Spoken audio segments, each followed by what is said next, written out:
ძალიან საქართველოს უპირველეს ყოვლისა გახელებს ულოცავ ამ დღეს ერეკლეობას იმ მეფის ხსენებას, რომელსაც ხალხი მამას უწოდებდა, იმ მეფის ხსენებას, რომელიც მეფობდა არა მხოლოდ გვირგვინით, არამედ გულით.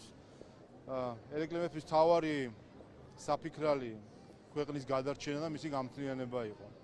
მან შეძლო ნაწილობრივ მაინც მაშინ ჩვენი სამშობლოს გაერთიანება და რაც მთავარია, მან შეძლო მთავარი რამ, რომ მე-18 საუკუნის ყველაზე მთავარი ქართეხილები სწორედ მან გამოატარა ჩვენს ქვეყანას და შეუნარჩუნა ის იდენტობა, რომელიც მაშინაც იმ გეოპოლიტიკური ძვრებით, რომელიც მაშინ ხდებოდა, რისკის ქვეშ იყო. ამიტომ მნიშვნელოვანი არის, რომ დღესაც იგივე გამოწვევების წინაშე მდგომმა ქვეყანამ ვიფიქროთ, რომ მნიშვნელოვანია, რომ მოუხმოთ იმ სიბრძნეს, იმ გონიერებას, იმ სიმამაცეს, იმ გმირობას, რომელიც ერეკლე მეფეს ჰქონდა. ბატონო შალვა, ჰელჩინსკის წერილზე უნდა გკითხოთ, რომელიც საგარეო საქმეთა სამინისტროში გაუგზავნა წერილი იწყება იმის გამარტებით, რომ ევროპის საბჭოს 2024 წლის 27 ივნისის დაწესების შესაბამისად ფაქტობრივად შეჩერებულია საქართველოს ევროკავშირში გაწევრიანების პროცესი. თუმცა საქართველოს მიმართ ჩვენ გახსოვს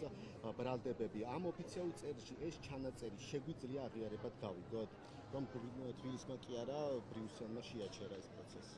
თავისთავად, ხომ ჩვენ ხედავთ იმ აბსოლუტურად ღია დეზინფორმაციას და პროპაგანდას, რომელიც საქართველოს წინააღმდეგ ბოლო რამდენიმე წელია განსაკუთრებით ინტენსიურად მიდის იმის გამო, რომ საქართველოს არ აყვა მოწოდებებს და 2022 წელს უკრაინაში ომის დაწყების შემდეგ საკუთარი ქვეყანა არ გაწირა სხვათა გეოპოლიტიკური თამაშისთვის. ამის შემდეგ დაიწყო ზუსტად თავდასხმები საქართველოს ხელისუფლებაზე, მცდელობები ხელისუფლების ჩანაცვლებისა, დეზინფორმაცია, პროპაგანდა და ერთ-ერთი ასეთი ცრუ ნარატივი, რომლის დამკვიდრებაშიც ბრიუსელმა უდიდესი პოლიტიკური ენერგია და თანხები დახარჯა, იყო ის, რომ თითქოს საქართველოს მთავრობამ შეაჩერა ევროპასთან ინტეგრაციის პროცესი, რაც არის აბსოლუტური ტყუილი და სიმართლე არის ის, რაც აი ამ წერილში წერია, რომ თავის დროზე 2024 წლის ივნისში ეს იყო სწორედ ბრიუსელი, რომელმაც იმისთვის, რომ ზეგავლენა მოეხდინა ქართულ ხალხზე, მის ქართულ ამომრჩეველზე, შეაჩერა თავისი გადაწყვეტილებით ინტეგრაციის პროცესი. ამიტომ ეს არის, როდესაც ჩვენ თავაზობენ ამოყირავებულ რეალობას პროპაგანდით, მაგრამ პროპაგანდას შეიძლება მოკლე ეფექტი ჰქონდეს, მაგრამ მუდმივად სიმართლეს ვერ დამოუკიდებს. კიდევ ერთ წერილზე უნდა გკითხოთ, რომელიც მარკო რუბიოს ეხება ამერიკელი ამ თემაზე გავაგზავნე. ამერიკელი კონგრესმენები მარკო რუბიოს წერილით მიმართავენ და საქართველოს მთავრობისგან ითხოვენ კონკრეტულ გარანტიებს, საგარეო სამსახურის ყოფილი თანამშრომლები და სხვა პერსონალი არ იქნენ ცილისწამების ობიექტები. ასევე ამერიკელი კონგრესმენები აცხადებენ, რომ 1 ოქტომბერს მედიაში გავრცელდა ინფორმაცია, რომ საქართველოს სახელმწიფო უსაფრთხოების სამსახურის ხელმძღვანელმა დინარაძემ ამერიკის მთავრობა რევოლუციის წაქეზებაში დაადანაშაულა. ეს სინამდვილეში იყო სამსახურიდან გათავისუფლების ანაზღაურებაო. რატომ ამახინჯებენ თქვენი აზრით კონგრესმენები ინფორმაციას, როცა სუსის ხელმძღვანელს ინტერვიუში მსგავსი რამ არ უთქვავს, მათ შორის არიან ქართული ოპოზიციის ლობისტი კანონმდებლები. რა იგულისხმება სუსის ხელმძღვანელმა, როცა ისაუბრა ბანკოკიდან თანხების ჩარიცხვაზე და თუ მკაფიოდ ითქვა, რომ აქ საუბარია საპენსიო თანხებზე და არა NGO-ბისთვის ჩარიცხულ თანხებზე, ეს ამერიკაში იციან თუ არა, როგორ ფიქრობთ და მაშინ რას ემსახურება ეს ყველაფერი? ესეც არის მარტივი მანიპულაცია და დეზინფორმაცია, რომელსაც უბრალოდ იმიტომ, რომ ძალა აღბარს ხნავს, იტყვის ვინმე უცხო დედაქალაქში და აქედან ცალფეხზე მდგომი მათი აქაური აქტივისტები უბრალოდ ავრცელებენ ბრმად. სინამდვილეში ყველას გვახსოვს რა ისტორიაზეც იყო საუბარი, არავის არ უთქვამს საელჩოს ადგილობრივ თანამშრომლებთან დაკავშირებით, მათ საპენსიო ფონდთან დაკავშირებით რაიმე პრეტენზია არ ქონია სახელმწიფოს არანაირი, რაც შეეხება სხვადასხვა დიდი მოცულობის გადარიცხვებს, რომელიც სხვა ქვეყნებიდან ხორციელდება საქართველოში, ახლა ბოდიშთ, მაგრამ USAID ჩვენ დავხურეთ თუ ახალმა ადმინისტრაციამ დახურა. და USAID-ის მიმართ ბრალდებები რა იყო? ბრალდებები იყო ის, რომ ისინი ცდილობენ სხვა ქვეყნებში დესტაბილიზაციის შეტანას და და რომ ეს იყო იარაღი ხელისუფლების სრულებისა, ხალხის ზემოქმედებისა და ასე შემდეგ. ასე რომ ის რომ ჩვენ ეჭვის თვალით უყურებთ ნებისმიერ ასეთ ფულად ნაკადს საქართველოში, ამაში დამნაშავე არიან თავად ის დონორები, რომლებმაც სახელი გაიფუჭეს. ნებისმიერი დონორის თანხის მოძრაობა ქართულ ხალხს მოძრაობას ქართველი ხალხი უყურებს ეჭვით. აი ეს არის სწორედ ევროკავშირის ელჩი, სხვადასხვა ქვეყნების ელჩების, სხვადასხვა დონორების დამსახურება, რომ ისე გაიფუჭეს სახელი და ისე წაიხდინეს რეპუტაცია, რომ ნებისმიერ ასე ტრანზაქცია ქართულ ხალხში იმავე მომენტში განგაშხსნის, რომ ხომ არ არის შემთხვევით ეს რაიმე თანხები, რომელიც მიმართული არის ქვეყნის დემოკრატიის ძილს გამოუცხადებლად. შეიძლება მე შევხედო, მაგრამ სახელმწიფო უსაფრთხოების სამსახური ასეთ მძიმე ბრალდებას უყენებს საჯაროდ. ამის გამო ანუ კიდევ ერთხელ ტაილანდიდან ფინანსდებოდნენ ადამიანები ქვეყნის შიგნით რადიკალიზმის. დიახ, რაზეც ქონდა საუბარი სახელმწიფო უსაფრთხოების. ანუ ეჭვის დიახ, რა თქმა უნდა, უყურეთ. კიდევ ერთხელ ის რომ სახელმწიფო უსაფრთხოების სამსახური ზუსტად ეს არის ამოცანა და იმიტომაც ვერ შედგა 4 ოქტომბრის ხელისუფლების დამხობის მცდელობა, რომელიც გარედან იყო მხარდაჭერილი, იმიტომაც ვერ შედგა რამდენიმე წინასწარ დაანონსებული რევოლუცია, რომ უსაფრთხოების სამსახური არის მოწოდების სიმაღლეზე და ეჭვის თვალით უყურებს სწორედ მსგავს ტრანზაქციებს. ეს არის მათი ვალდებულება. ეს მაცადეთ. ის რომ სიფრთხილით და ეჭვის თვალით უყურებს ამგვარ ტრანზაქციებს. ამიტომ რა თქმა უნდა ჩვენი მოლოდინი და მოთხოვნაც არის რომ უსაფრთხოების სამსახურმა ყოველთვის ძალიან დეტალურად დააკვირდეს ასე ტრანზაქციებს. ამ კონკრეტულ საკითხთან დაკავშირებით ამომწურავად ისაუბრა უსაფრთხოების სამსახურის ხელმძღვანელმა, რომ დაკვირვების ქვეშ იყო რომ იყოს დიდი თანხების მოძრაობა, რომელიც მიემართებოდა სადღაც ინსტიტუციის მიმართ, მათ შორის საგანმანათლებლო ინსტიტუტების მიმართ და აქ არსებობდა გარკვეული კითხვის ნიშნები. თუ რას ხმარდება ეს ყველაფერი. კიდევ ერთხელ, ამ ყველაფერში დამნაშავე არიან თავად ის დონორები, რომლებმაც რეპუტაცია შეილახეს, იმიტომ რომ აღმოჩნდა რომ აქციების დროს მაგალითად დეკემბერში პოლიციისთვის წინააღმდეგობის გასაწევ აღჭურვილობას ევროკავშირის ფულით ყიდულობდნენ NGO-ები და აძლევდნენ აქციის მონაწილეობას. დადასტურდა რომ დეზინფორმაცია და პროპაგანდა ფინანსდება უცხოური გრანტებით. დადასტურდა რომ ყალბი დასკვნები არჩევნებთან დაკავშირებით ფინანსდებოდა დონორების მიმართ. ასე რომ პრობლემას ნუეძებენ ქართულ ხალხში, პრობლემა ეძებენ საკუთარ თავში, რატომ გაიფუჭეს ასე რეპუტაცია? საკუთარი რეპუტაცია. ოპოზიციონერების თემა მინდა რომ გავაგრძელოთ. 8 ოპოზიციონერს ბრალი წარედგინა რადევს მტკიცებულებებში და რა დანაშაულზეა საუბარი. მეგეთქვით ხა მტკიცებულებებში რადევს, რახან პროკურატურამ ბრალი წარუდგინა ამ პირებს შესაბამისად არის გონრული ეჭვის სტანდარტი, რომელიც საკმარისი არის ბრალის წარსადგენა. სამართლებრივ შეფასებას მე ვერ გავაკეთებ ეს პროკურატურის და ახლა უკვე სასამართლოს სამსჯელო არის. თუმცა პოლიტიკურად რა თქმა უნდა ყველაფერი რაზეც ჩვენ გუშინ ბრიფინგზე მოვისმენთ გენერალურ პროკურორის მხრიდან ეს ყველაფერი ჩვენ თვალწინ ხედავთ და არ ხედავდით როგორ ადგენდნენ შავსიებს საქართველოს მოქალაქეების, რომ საქართველო ყოფილიყო თავდასხმის ობიექტი გარედან. არ ხედავდით როგორ დადიოდნენ უცხო ქვეყნებში ამ პაპკებით თუ რა ქვია საქაღალდეებით იმისთვის რომ და ამითი როგორ ტრაბახობდნენ თან, რომ უნდათ რომ რაღაც შავსიები მიაწოდონ უცხო ქვეყნებს იმისთვის რომ საქართველოს იყოს თავდასხმის ობიექტი. ასე რომ ამ ყველაფერს ჩვენ პოლიტიკურადაც არაერთხელ შეფასებული გვაქვს. რაც შეეხება სამართლებრივ შეფასებას იმ ადამიანების მიმართ, სადაც დანაშაულის მტკიცებულებები სტანდარტს აკმაყოფილებს პროკურატურა ბრალდების წარდგენით არის, ნახოთ სასამართლოს რამდენად საკმარისი იქნება სასამართლოსთვის განაჩენისთვის, ეს ყველაფერი გამჭვირვალე პროცესი არის, ვინმეს რამე ეჭვი აქვს მიმართოს სტრასბურგის სასამართლოს. ხო მიმართეს, რამდენჯერ მიმართეს. რუსთავიორზე მიმართეს, დამარცხდნენ. სააკაშვილზე მიმართეს, დამარცხდნენ. გვარამიაზე დამარცხდნენ, მელიაზე დამარცხდნენ. ყველაფერზე დამარცხდნენ. საერთოდ ისინი და მათი აქ მყოფი მხარდამჭერი ელჩები და უცხოელი დავალებების მიმცემი, ყველა დამარცხა.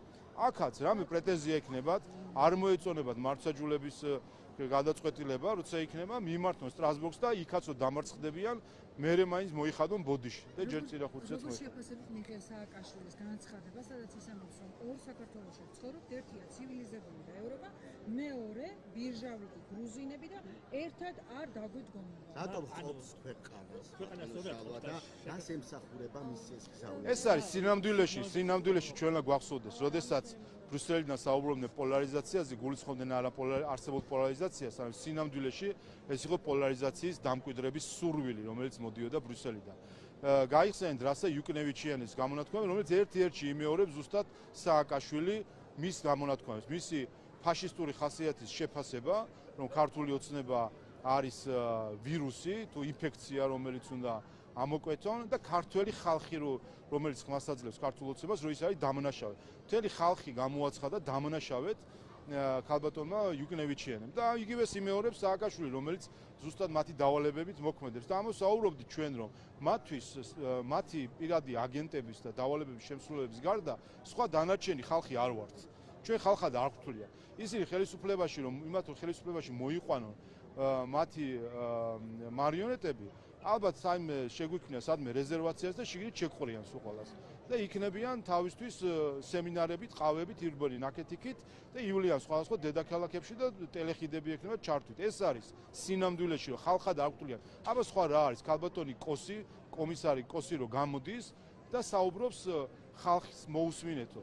არჩევნები ჩატარდა აი ახლახანს, რამდენიმე კვირის წინ, 4 ოქტომბერზე. თუ ქალბატონ კოს ქართული ხალხის ხმა აინტერესებს, შეუძლია რომ ყური კარგად დაუგდოს 4 ოქტომბრის შედეგებს და 26 ოქტომბრის შედეგებს.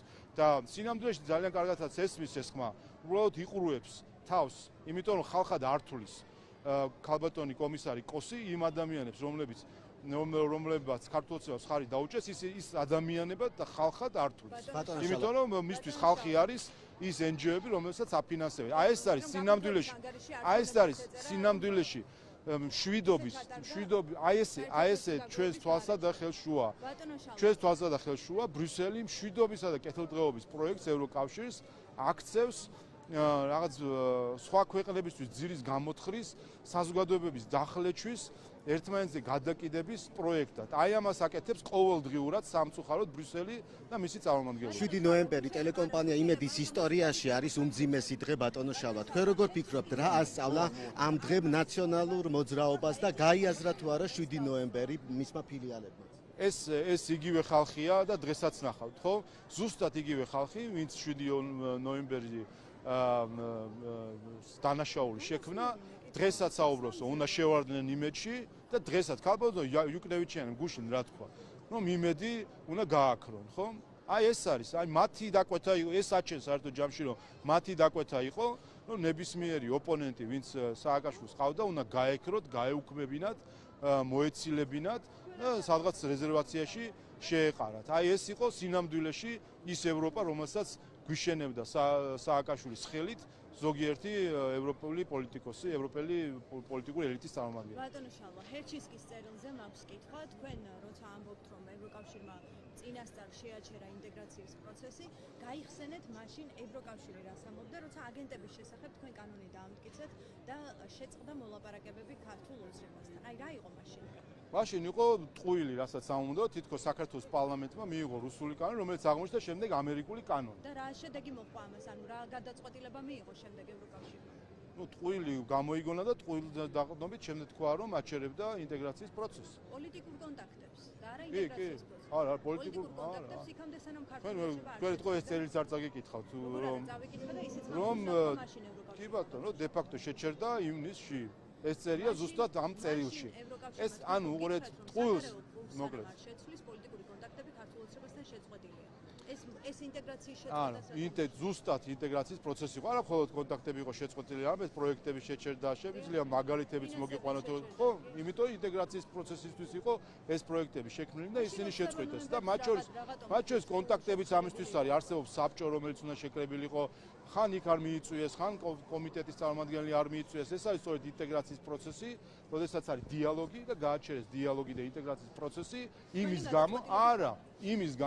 იმის გამო, რომ ჰერჩისკის არ გაესაჯაროებინა რას აფინანსებდა საქართველოში. და რომ აღმოვაჩინეთ შემდეგ, რომ თურმე ევროკავშირის დაფინანსებით ყიდულობდნენ აირწინაღებს, ყიდულობდნენ სხვა საშუალებებს და წინააღმდეგობა გაეწიათ პოლიციისთვის. აი ეს რო არ გვენახა ჩვენ ქართველებს, რომ დაემალათ, რომ ჩვენ ქართველი ხალხისთვის ცნობილი არ ყოფილიყო ეს ყველაფერი. აი ამის გამო გააკეთეს ეს ყველაფერი. გადააყოლეს ბრიუსელმა ლოგიკაში ვეღარ მოყვებით ბატონ შალვა 28 ნოემბერი მაშინ რაღაც საჭირო იყო თუ არაფერი საქმეც იმაში საქმეც ეს არის თავარი ტყუილი ბრიუსელის მდგომარეობს ამაში და მისი დაფინანსებული ადამიანების 28 ნოემბერს არაფერი არ შეჩერებულა.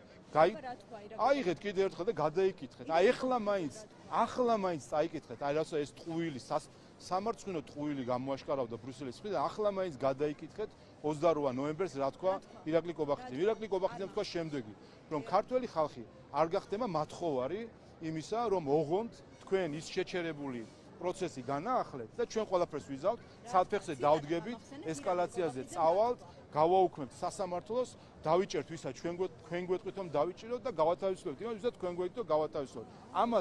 ამის გამო არ ვიზავთო და იქ და თქვა ასევე რომ მაგრამ ჩვენ გავაგრძელებთ ამ ჩვენი მხრიდან ვიტყვით რომ ჩვენ რომ გავაგრძელებთ ამ პროცესს, ჩვენ ქვეყანას მოამზადებთ იმისთვის რომ როცა ბრიუსელში შეიცვლება ამინდი, როცა ბრიუსელში მოვლენ პატრიოტები, მაშინ იყოს საქართველოს მზა ყველაფრისთვის. ამიტომ ეს დიდი ტყუილი, რომელიც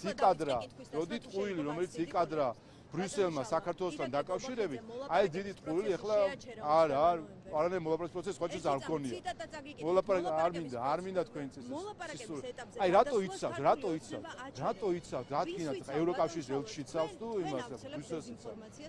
როგორ სახეზე ააფარას ეს წერილი ყველას ვინც კი ამ დიზინფორმაციას ავრცელებდა. ირაკლი კობახიძე რომ ჩვენო დავასწარით ევროკავშირის გადაწყვეტილებაზე, შანტაჟი იყო ეს. კიდევ ერთხელ აი ეს არის სამარცხვინო ანტიქართული პროპაგანდა, რომელსაც თქვენი ტელევიზია ეწევა, თუმცა მამუკა ხაზარაძის ხელში რა არის გასაკვირი 1.6 მილიონი ნახევარზე იქნებ გამოსძალოთ რაიმენარეთ ინფორმაცია ხაზარაძეს. კაცი რო ტყუილად რო რა ქვია ცრუ მოსარჩელე რო ყავდა ისე როგორ არა კიდევ ერთხელ გამოაშკარავდა ერთი მთავარი დეზინფორმაცია რომელიც ბრიუსელის კოორდინირებით ვრცელდებოდა თქვენ პარტიული მედიის პარტიების და NGO-ების მხრიდან თითქოს საქართველოს მთავრობამ შეაჩერა ინტეგრაციის პროცესი დადასტურდა შავი თეთრზე წერია წერილში ვინ შეაჩერა წერია პირდაპირ ივნისში რამდენიმე თვით ადრე ეს შეაჩერა ბრიუსელმა იმის გამო რომ საქართველოს პარლამენტი არ დაემორჩილა ინსტრუქციას რომ გამჭვირვალობის კანონი არ მიგვეღო რომელიც ამერიკული სტანდარტის არის იმის გამო რომ დაემალა თავისი ფინანსები არ უნდა თავარი იცით რა არის აი უყურეთ წარმოგიდგენიათ რომ ბრიუსელმა აი რა ჩაიდინა რომ საქართველოს ევროკავშირის ურთიერთობა გააფუჭა იმის გამო რომ დაემალა თავისი ფინანსები. სხვა ხო არაფერი საფუძველი არ ქონია გარდა იმისა, რომ არ უნდა გვაჩვენონ რა არის. ბატონ ჰერჩინსკის თავად აქვს ნათქვამი, რომ პოლიტიკური და ბატონ ჰერჩინსკის თავად აქვს ჩემთვის ნათქვამი, რომ პოლიტიკური დაფინანსებები იყო, რაც მოდიოდა ევროპის დემოკრატიის ფონდიდან. როდესაც მას თხოვე, მოდი იქნებ მაჩვენო, მე მაინც მაჩვენო ცალკე რა დაფინანსება და უარი მითხრა. ამ ქვეყნის პარლამენტის თავმჯდომარემ უცხო ქვეყნის ელჩმა, რომელიც აქ ფულს ხარჯავს, უარი უთხრა ქართველი ხალხის არჩეულ წარმომადგენლს, უარი უთხრა ფინანსების გასაჯაროებაზე. და ეს ხალხი ჩვენ ამე პრეტენზიას გვიმასვება, გვიგრენებს. 2028 წლის ბოლომდე დღის წესრიგში არ დავაყენოთ ევროკავშირთან მოლაპარაკების კავშირის საკითხი ეს გადაწყვეტილება მივიღეთ. ეს არის თბილისის გადაწყვეტილება.